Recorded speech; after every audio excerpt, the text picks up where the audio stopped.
Just gonna go and do aim for 10 miles today. Legs are feeling good. Run 7 miles the last couple of days.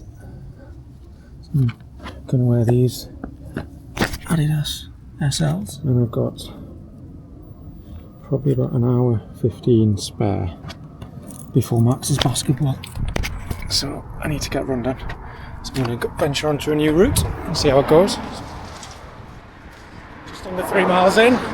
It's a little bit windy, so I had to keep the camera in my pocket for a while. But legs are feeling good today. Quads are still not 100%, so I am just taking things as easy as I can. Just respecting the recovery period of this marathon, because obviously I've never done it before. Don't really know how long I'm going to take, but it's going well so far. So today we're 7:07 average for the miles, and heart rate's under 130, so it's nice and controlled and relaxed. I don't get too caught up on paces, I just run a lot more to heart rate now. And seeing around 130 for a recovery run, that's perfect, and try not to take it above 140. And whatever the pace is, it doesn't really matter, because at the end of the day it's all about how hard your body's working. So see like a recovery run 130, 140,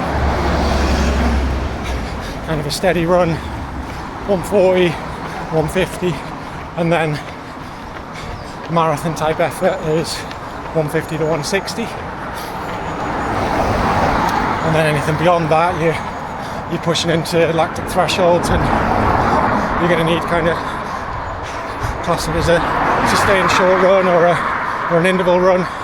Obviously, like for me my max is 190, so I'd be looking to do all my sessions at kind of in the 180s. I'd never go in there on a tempo run. I'd always be keeping them in the under 170. Otherwise you're just not getting the benefit. You're putting lactic in the legs, and not ideal. Initially when I started back my running, I'd say 70-80% of it was on the treadmill in the garage. Whereas now I'm trying to flip it around and do at least 70-80% of it outside, because it's got to get used to pounding the pavements again. Plus as well, I generally run slower on the treadmill. When you're out, you just naturally run that bit quicker, because it could be a boredom thing.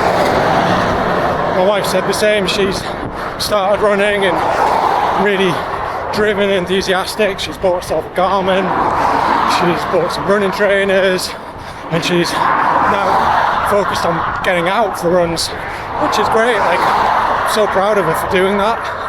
And I think partly I've motivated her, but more so she's motivated me. Seeing her driven to get out for a run, it's pushed me to do that. And you look for your own little intrinsic goals. And I think that's one of them, having someone next to me day in, day out who's driven and motivated to run, and it's really helped give me the bug back.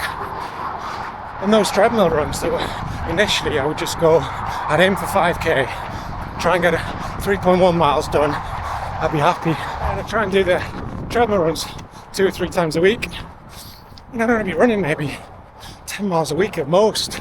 But it was something, it was fitness.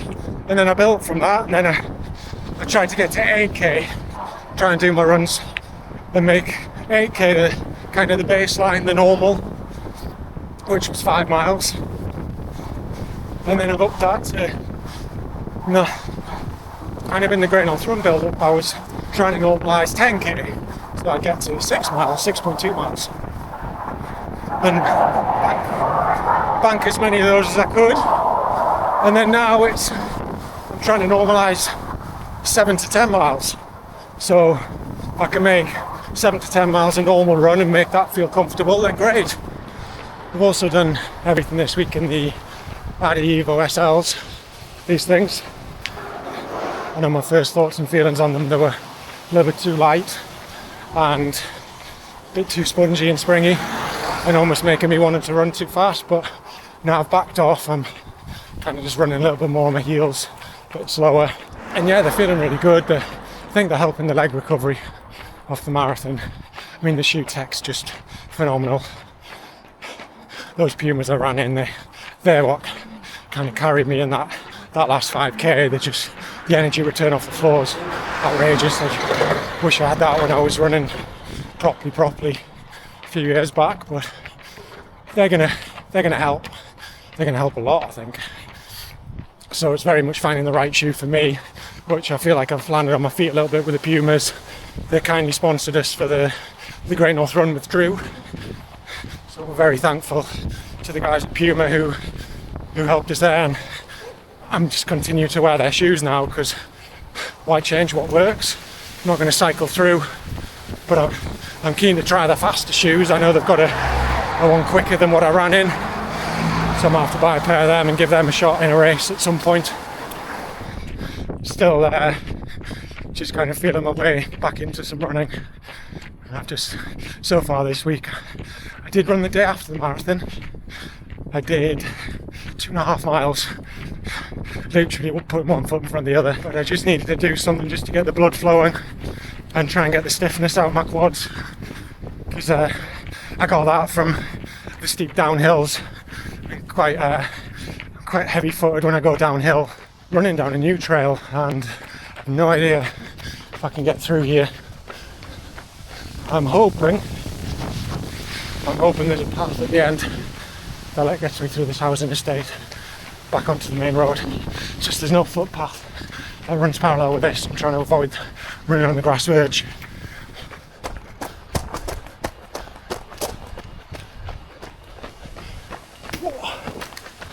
Nearly.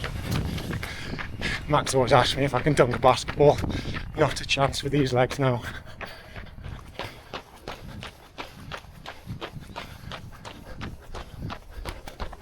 It's a new little loop I'm adding on, so I want to kind of find my way, so I know for future runs. Now I need to try and find some longer runs around where I live. There's tons of roads and trails, but it's just looping them together and making sure they've got paths and decent underfoot. Some lovely houses along here as well. That one's just getting built. This little village called Hepscott. Some beautiful places. 9.5 miles done, nice and easy.